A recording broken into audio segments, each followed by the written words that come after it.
noches, bienvenidas, bienvenidos al Corral de Comedias de Alcalá de Henares en esta temporada 2022-2023, la primera bajo la dirección artística de Juan Mayorga. Qué alegría ver el corral tan lleno de belleza, tan lleno de público y con tanta emoción y con un viaje tan particular para recibir Apnea de Ana Barceló, escrita, dirigida y producida por ella, quien se hace acompañar esta noche de la intérprete María Gómez de este proyecto, José Ortuño, que vendrá ahora, se sentará aquí, y están también Javier Arnedo y José Antonio Villegas. Javier Arnedo encargado del diseño de iluminación y de sonido del espectáculo, y José Antonio también ha acompañado todo el proceso. Bueno, creo que todos estamos hipnotizados por lo que acabamos de ver. Es un espectáculo, ya Ana nos contará ahora, pero la verdad que creo vivamente que la atención que el público ha dado al espectáculo y también la recepción final con ese larguísimo aplauso da la medida de lo que hemos disfrutado todas y todos esta noche. Ana, muchas gracias a ti. Gracias a vosotros. Es verdad.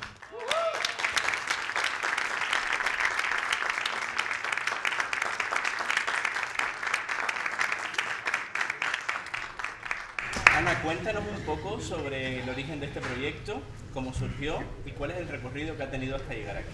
Vale, antes de nada, yo quería decir dos cosas muy importantes. Una, que le quiero dar especialmente las gracias a José por el trabajo que ha hecho hoy, porque está muy malo. Está malo. O sea que la tos era de verdad.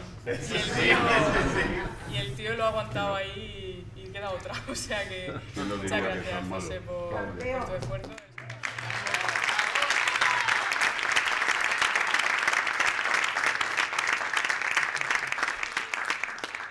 Quería dar las gracias a Juan Mayorga, al Corral de Comedias, a Abel, a Gemma, a todo el equipo de aquí, porque sois increíbles, y muy especialmente a Abela y a Alex, que son los coordinadores técnicos de este lugar, que nos han ayudado muchísimo, y yo quería destacar un poco esta figura porque es algo que como que se olvida mucho y no podemos olvidarnos de lo importante que son los técnicos y los diseñadores. Entonces, bueno, pues yo quería destacar eso porque si no hubiese sido por ellos y por ellos, no lo habríamos hecho antes.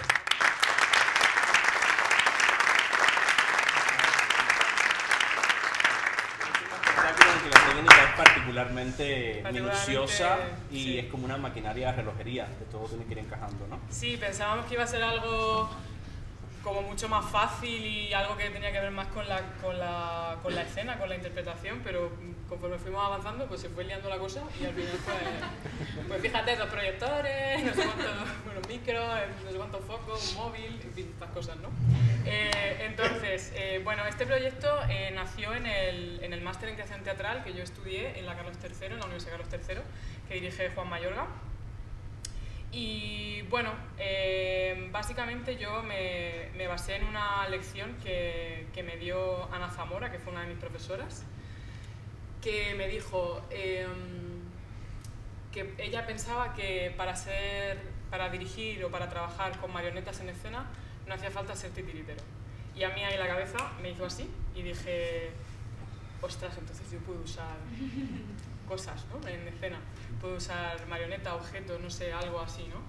Entonces, bueno, desde ese momento tuve muy claro que quería trabajar con algo que tuviese que ver con un muñeco, con un ser en el que el otro se viera reflejado, ¿no? Entonces, a partir de ahí me basé mucho en el trabajo con el doble, con el mirarse al espejo, ¿no? Y encontrarse con el doble y con el concepto de lo siniestro, que fue un poco también la base de todo, ¿no? Bueno, lo siniestro nos basamos sobre todo en Freud y en la pregunta la definición de algo que es algo que nos da miedo porque nos resulta familiar. Digamos que esa era un poco la base. Entonces, bueno, a partir de ahí empecé a investigar, a crear, a trabajar en las líneas que yo quería contar. Y bueno, al mismo tiempo que pasó esto, pues un día viendo una obra de otro de los profesores del máster, que es Pepe Villuela, que estaba haciendo Esperando a Godot, estaba yo así sentada viendo la función y de pronto vi a Pepe así moverse y pensé, ¿y si bucea? ¿Y si se está buceando? Y entonces, bueno, empecé a indagar ahí en el tema del buceo y, bueno, el buceo es algo que a mí me ha acompañado desde muy pequeña. Mi mami, que está aquí, me enseñó a bucear cuando era una niña. Y la verdad que yo tenía una capacidad bastante heavy para aguantar debajo del agua, entonces ha sido algo que me ha gustado mucho desde siempre, desde muy pequeña. Y bueno, me di cuenta, de pronto empecé a investigar y me di cuenta de que de pronto yo hubo un momento en el que dejé de bucear porque dejé de ir a la playa, ¿sabes? Porque de pronto había ahí como una cuestión del cuerpo, de hacerte adolescente, de no sé qué, que empecé como a evitar entrar al agua y me prohibí a mí misma algo que me apasionaba, que era aguantar la respiración debajo del agua. Entonces dije, venga, pues ¿por qué no uno esto con esta idea del doble? Y ya pues a partir de ahí empezamos a trabajar, a crear, a buscar y bueno, pues salió esta maravilla que estrenamos, bueno, hicimos la muestra en 2020, en el año de la pandemia, que fue algo bastante heavy montar esto ese año, en el máster, y el año siguiente en el pueblo del que yo vengo, que es Beniaján, pues me dieron una oportunidad en el auditorio y allí la pude estrenar en marzo de 2021.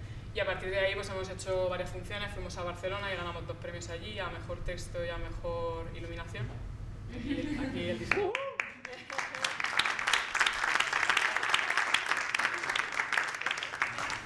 Y bueno, pues al tiempo lo envié por aquí, lo propuse y nada, pues me dijeron que sí, que les parecía guay que estuviéramos aquí, así que pues nada, para mí es todo un orgullo estar en este sitio tan emblemático que tiene 4 siglos y bueno, estamos muy emocionados y muy ilusionados por estar participando aquí.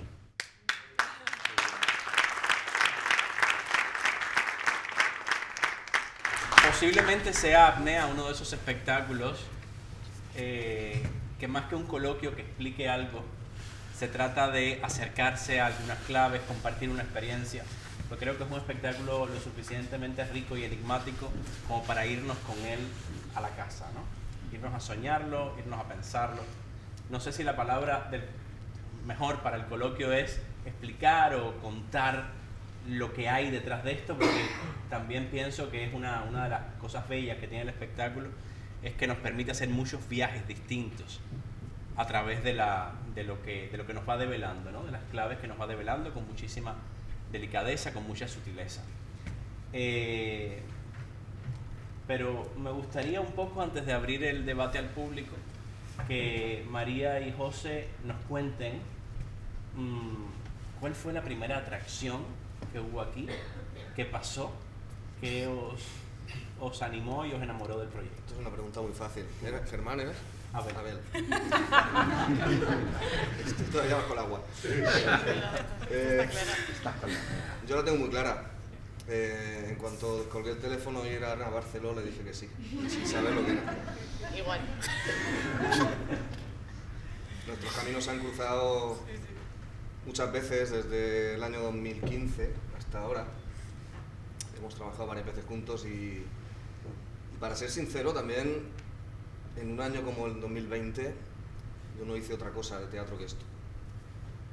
Y para mí este proyecto se convirtió en algo muy especial por muchos motivos, ya podéis imaginar. Ese año para nuestro oficio, ¿no? Pero al mismo tiempo yo estaba por videollamada, creando, escribiendo, nos llamábamos, ella y yo improvisábamos por teléfono, como los personajes, hacíamos cosas ahí. Teníamos un grupo de WhatsApp. Teníamos un grupo de WhatsApp para hablar. Nos escribíamos a veces. Y bueno, desde el primer momento fue un proyecto muy colaborativo. Ana nos ha dado mucha libertad para hacer nuestros estos personajes. Y me gusta una cosa especialmente, y es que no hay un villano o un héroe. Si nos parásemos a pensar quién es el bueno o la buena, todo se queda ahí un poco en el gris, ¿no? Simplemente pasa, ya lo dicen así, ¿no? Si no es una historia de amor, jamás reconoceremos que esto es una historia de amor, pero, hombre, algo de amor hay, algo de locura también. Pero desde luego pues me gustaron mucho las capas de este proyecto y eso añadido a que era trabajar con ella, pues lo tuve muy claro desde el principio. Bien. ¿Sí? Muy bonito, José. No, en realidad pasó un poco lo mismo. Yo un día estaba tomando una cerveza y de repente me llama Ana Barceló. Yo siempre que veo en mi móvil Ana Barceló es como, oh, ¿qué pasa? Por lo menos antes. ¿Qué pasa? Porque anteriormente ya me había pasado que me había llamado para otro proyecto y fue igual. Y yo dije, uy, Ana, se lo cojo. oye, nada, que estaba pensando que... Mira, es que necesito una actriz para hacer... Pero necesito probar la voz, porque no sé qué. Y yo, nada, pero tía, si a mí nunca me llaman por la voz. Yo, si me llaman es por el cuerpo, por el baile, por el... Sí, no, pero... yo si quieres tal. Y yo, venga, vale. Vente a mi casa y lo vemos. Y en su casa me hizo un mini casting. Ahí un poco improvisado todo. Pero Y el casting por WhatsApp, las notas de voz. y el casting por WhatsApp de la nota de voz. También le dice, mándame un par de audios, por favor. Yo estaba también, pues se veía química. Es verdad. Pero fue un poco lo mismo. Ya habíamos trabajado también antes y fue como, Ana Barceló, sí, o sea, es que lo que haga, sé que vamos a trabajar bien. Y con José no habíamos trabajado aún, ¿no? En teatro no. No habíamos trabajado, pero era como... Por los pelos. Hemos estado ahí a punto. Sí. Pero en teatro no. Y bueno, luego pues eso, lo que ha dicho José también un poco, todo esto se creó en un año muy complicado para todos. O sea, literal que la obra se escribió durante el COVID y nosotros hacíamos videollamadas todas las semanas, quedábamos 2 veces a la semana, nos videollamábamos y creábamos. Y José y yo aparte nos llamábamos de vez en cuando, no como José y María, sino como M y Morgan. Y teníamos un grupo de WhatsApp también para crear, porque es que no había otra manera, estábamos en casa todos. Y luego hay una cosa que no quiero dejar pasar tampoco, que la importancia de la familia. Hoy hay aquí un montón de familiares, amigos.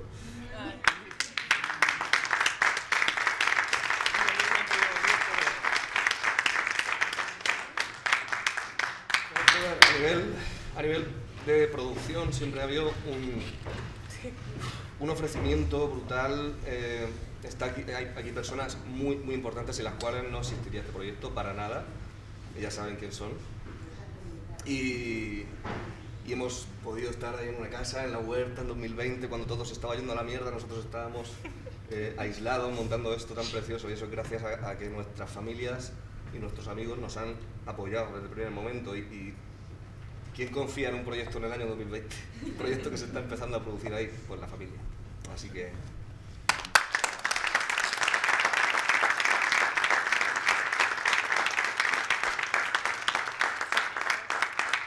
Yo quería darles a ellos las gracias, a ellos dos especialmente, porque, claro, de pronto nos encierran y nos dicen las clases se suspenden, no sabemos qué va a pasar, el máster a mitad, o sea, como, ¿qué hacemos? Y ellos a mí me dijeron, tú sigue, y yo ya, pero que siga como, o sea, pues en casa, ¿qué hago?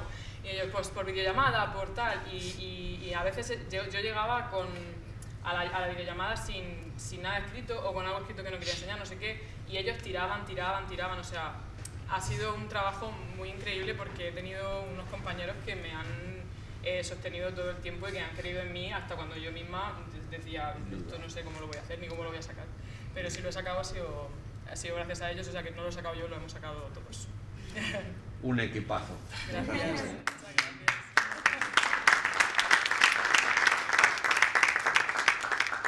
¿Algún comentario, preguntas, ideas?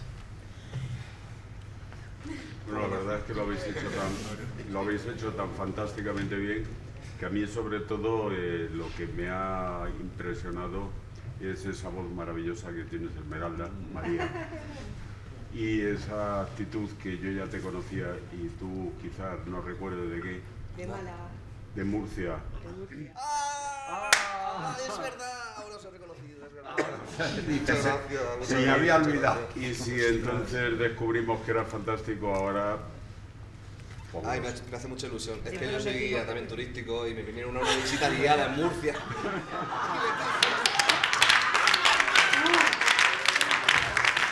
Y aquí estamos toda la familia para verte. Como nos seguían hablando. Sí, claro. Teníamos una petición de palabra. Sí. Vamos.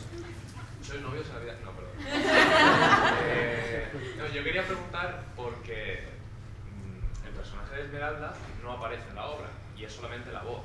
Y me parece espectacular que esté la actriz presente y que la voz sea en directo cuando podría haberse grabado. Entonces, O podría leerla, que ¿Eh? tampoco lo hace. ¿Cómo? O podría leerla. que tampoco Podría lo hace. leerlo, que tampoco lo hace. Se lo sabe. Me parece increíble.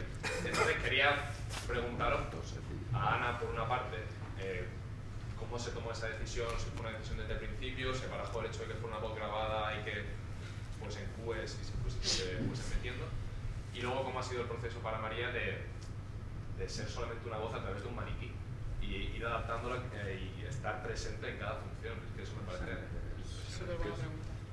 Pues mira, al principio no sabíamos qué hacer con ella, si que saliera, si no saliera, si estaba en un sitio, si no. Finalmente decidimos que no, porque pensamos que lo interesante de la obra es pues precisamente lo que dice ella, que es que la vida es un equilibrio constante entre un mundo que no existe y el mundo real. Entonces era como, si ella aparece, pues ya esa parte no existe, ¿no?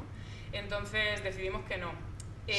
Lo que sí que tuvimos también duda fue si grabar o no, pero llegó un momento que yo lo tuve muy claro, porque la conexión que ellos tienen es brutal, el trabajo actoral que hacen es sensacional, y me da mucha pena por vosotros que no hayáis podido ver el proceso de ensayo, porque eso es algo que yo me lo guardo para mí como un tesoro, que para mí es de lo más bonito que tiene el teatro, y es algo que ha sido un poco lo que me hizo ver que no podía ser grabado, porque hay algo de la conexión, del estar con él, de ayudarse, de apoyarse, de entenderse, que si fuese grabado sería muy frío.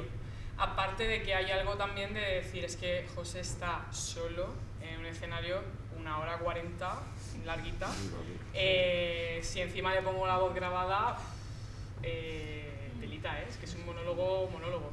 Entonces, bueno, finalmente decidimos que no era viable, aparte que nosotros queríamos seguir trabajando con María, no queríamos que se fuera. ¿Cuál era exactamente la pregunta hacia mí? O sea, ¿qué es exactamente lo que quieres saber? ¿Cómo ha sido el proceso de creación del propio personaje de Esmeralda a través del maniquí, o sea, del títere? Es decir, no aparecer en escena y tú desde fuera darle esa emoción a través de la palabra, a través de la voz, y estar tan sincronizada con el títere. Que me daba esa sensación que estaba súper sincronizada. Pues la verdad es que es curioso, porque al principio todo era vamos a probar.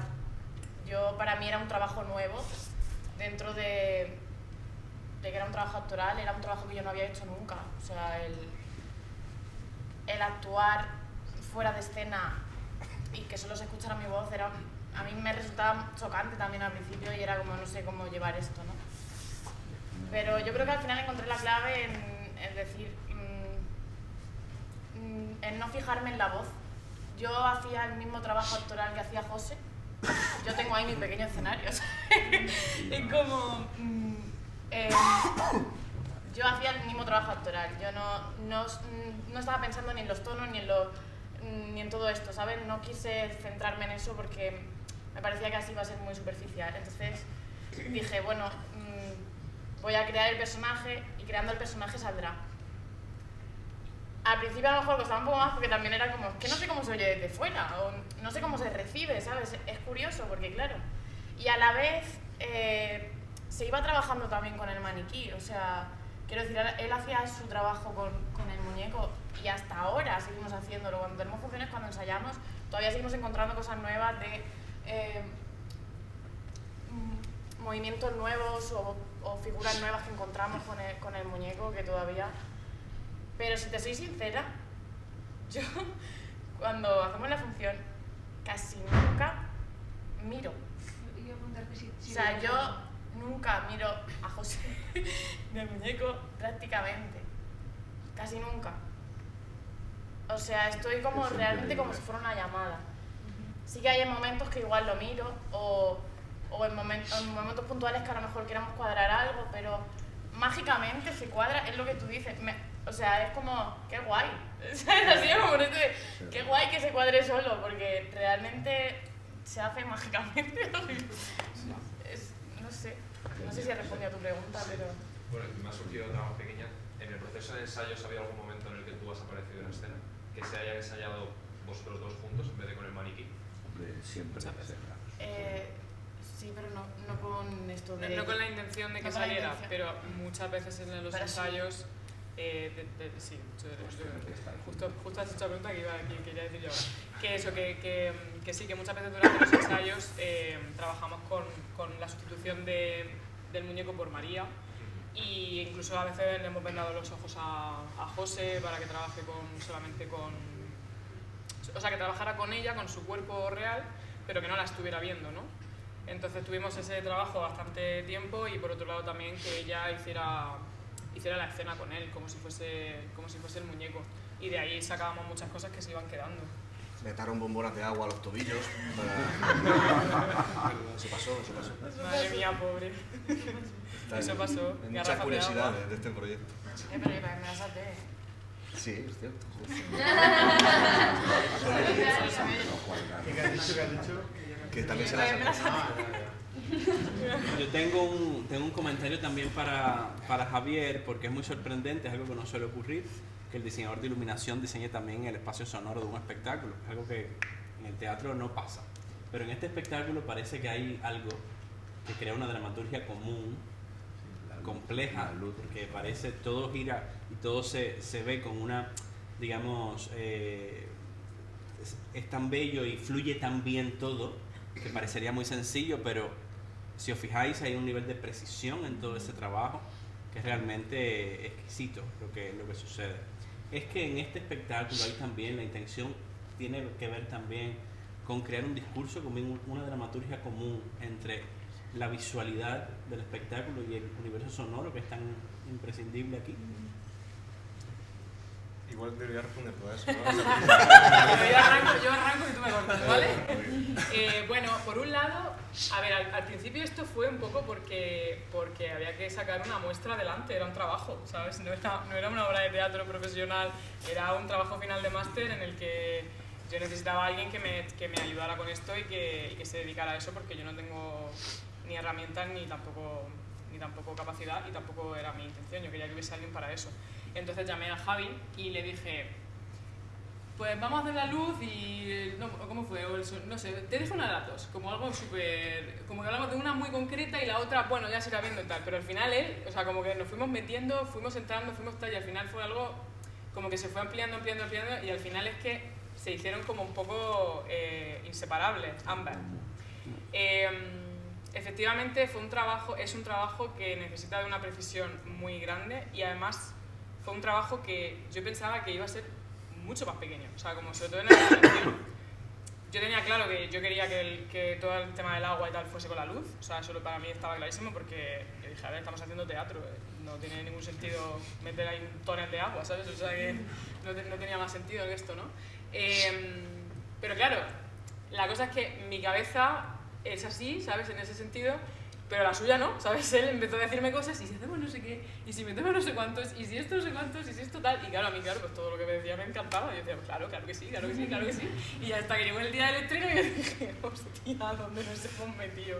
Entonces, bueno, ahí fue también un poco donde José, que nos estuvo acompañando, pero ya ahí dijimos, José, por favor, ven y ayúdanos, por favor, No sé. para poder sostenerte un poco, porque entre los dos era imposible, o sea, es que es demasiado grande todo. Entonces sí, ha habido como algo de que poco a poco la obra lo ha ido pidiendo, o sea, ha sido como una necesidad de que fuese de la mano. No sé si quieres decir alguna cosita más. Ahora es más fácil trabajar con lo mismo, ¿no? El diálogo es más rápido y bueno, la cuestión que tú dices, dice que en realidad había otra persona, ¿no? Creo. Hubo otra persona. Yo empecé a hacer con la luz y entonces ya me sugirió que hiciera esto. Y bueno, a mí me parece una buena idea. Nunca había hecho un diseño de iluminación y tampoco había hecho un espacio sonoro. Entonces, por supuesto, a enmarcarnos en lo ¿Tu que primer hace. diseño de iluminación? Wow.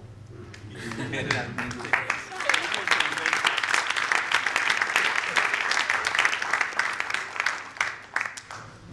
Pero sí, bueno, a veces nos faltaban cosas, ¿no?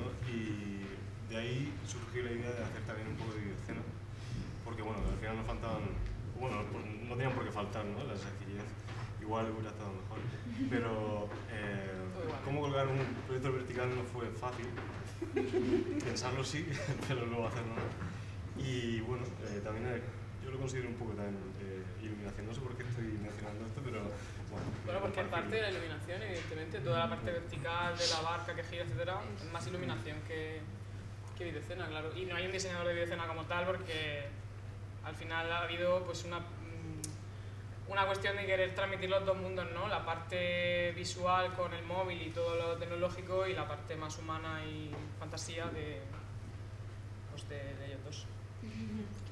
¿Alguna otra intervención?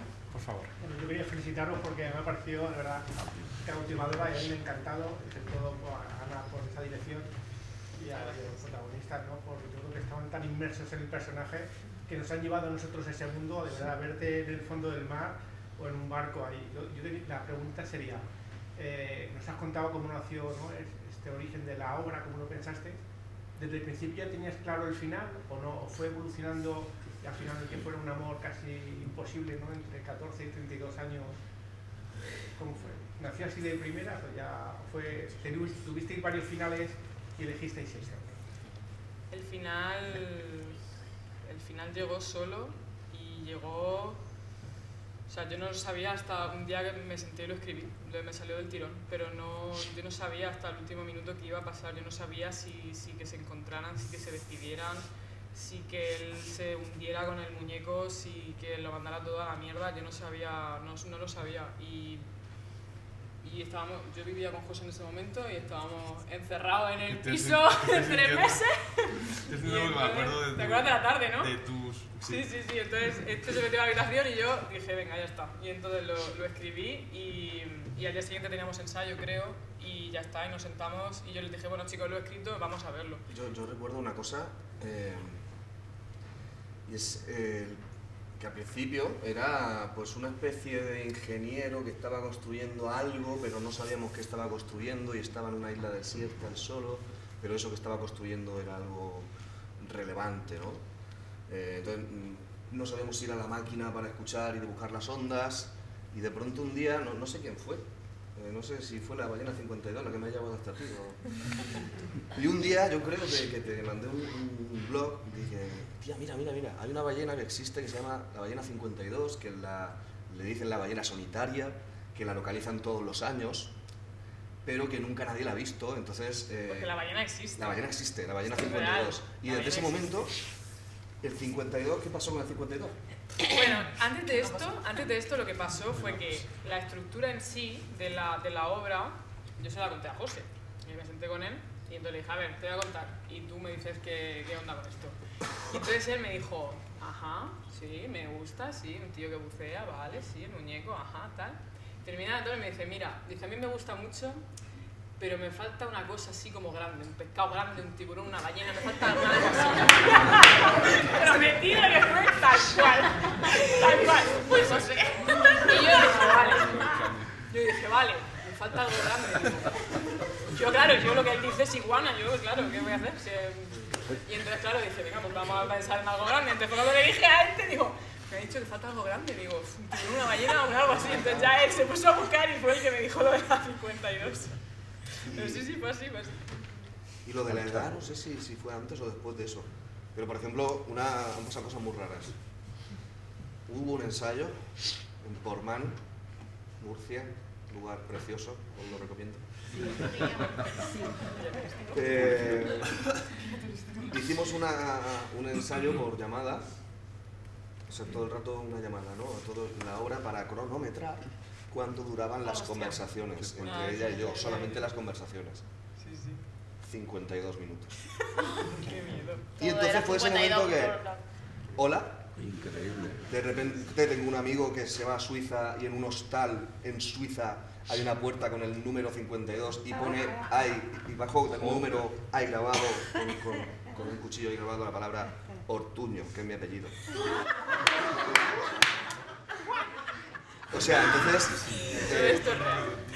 y no os quiero contar ya cuando descubrimos que el coso este se desmontaba. Porque sí, la primera muestra la hicimos sin saber que esto se desmontaba en los brazos.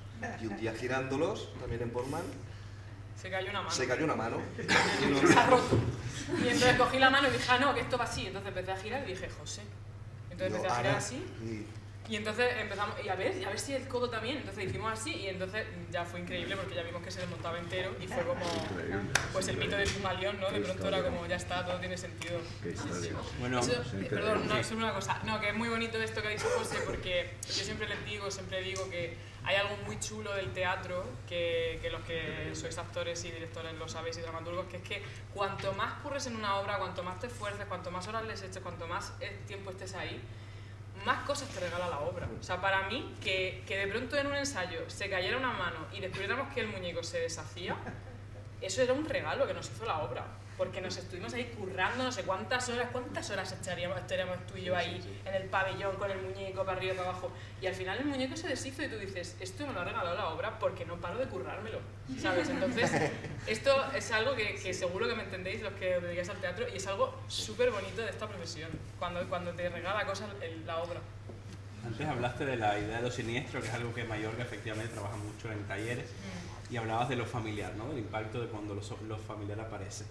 También leyendo a partir de la idea de lo siniestro está el concepto de que aquello que debía permanecer oculto de repente se manifiesta, ¿no? Y es algo que también está, y ahora leyendo, analizándolo, está también en el universo sonoro, porque es la voz y es también el silencio, está en la luz, porque trabaja mucho las luces y las oscuridades, y está lógicamente también el universo interno de los personajes, ¿no? Una última pregunta. Sí. Me llevo dándole vueltas por partes. Lo primero, felicidades. Gracias. Me ha encantado tu interpretación, me ha parecido maravillosa. Además me ha producido angustia porque yo pasé un momento buceando, pues agobio. Me ha producido angustia. Y lo de la luz y la luz es que me encanta la iluminación, o sea, es que siempre, ¿no? Y la pregunta es, llevo dándole vueltas todo el rato. Las coordenadas, ¿a qué os referís? Porque estaba mentalmente, digo, vamos a ver, ¿qué país es? O sea, no lo pillo. Para mí solo una cosa. Las coordenadas, esto ha sido el punto más dudoso de todo y yo esto es una cosa que me tomo 100% la libertad de hacerlo porque no tiene una explicación 100% cerrada y yo lo sé, pero lo asumo y me salió así y lo quiero defender así. Entonces, las coordenadas físicamente, realmente, si tú las buscas, llevan al punto Nemo. El punto Nemo es el lugar más alejado del mar de la Tierra. ¿Y qué número hay en las coordenadas? El 52. Entonces, bueno, para mí cerraba un poco esta idea de que él lo deja todo para irse a buscar a la 52 y se aleja de todo y está en el mar él solo.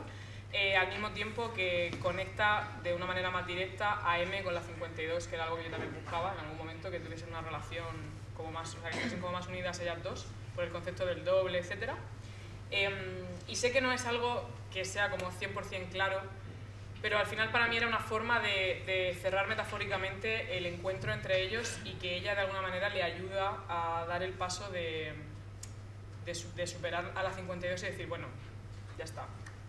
Ya no está y yo tengo que seguir con mi vida, tengo que avanzar en esto, al igual que ella crea su propia transformación, que es la madurez. Esto es un poco la cosa, que lo que le decía el otro día en el ensayo, ¿no? Que él todo el rato es el tío serio, el realista, el que está ahí como con sus números, sus ciencias, sus cosas, y ella en su mundo de fantasía, y en la última escena pues se da la vuelta, ¿no? Y de pronto él empieza a soñar y ella le dice, pero ¿qué me estás contando? ¿Tú te crees que te vas a tomar un café con mi padre? Pues va a ser que no. Entonces esto era un poco la cosa. Bueno, no tenemos tiempo para más ahora, pero seguramente fuera, cuando los actores se cambien y puedan... Quería saber quién es este señor, que no ha dicho nada. Es el PRL. Voy a decir que Solo has venido para decir que querías un bicho grande y has buscado una ballena y ya Luego te lo cuento. Vale. Luego seguramente podréis... Bueno, ¿Quién ha hecho la escenografía? Paula Castellano. Paula Castellano, sí, es una escenógrafa. Pues un aplauso para ella. Un aplauso para ella. muchas gracias por acompañarnos. Os recordamos que tenemos maravillosas propuestas, el compromiso del Corral y de la Fundación Teatro de la Abadía con la nueva dramaturgia, con la creación llevada adelante por autoras, por directoras, que pueden regalarnos extraordinarias experiencias como la que acabamos de presenciar. y particularmente en marzo y en abril tenemos también maravillosos espectáculos. Esperamos que vuelvan por el Corral. Muchas gracias por acompañarnos.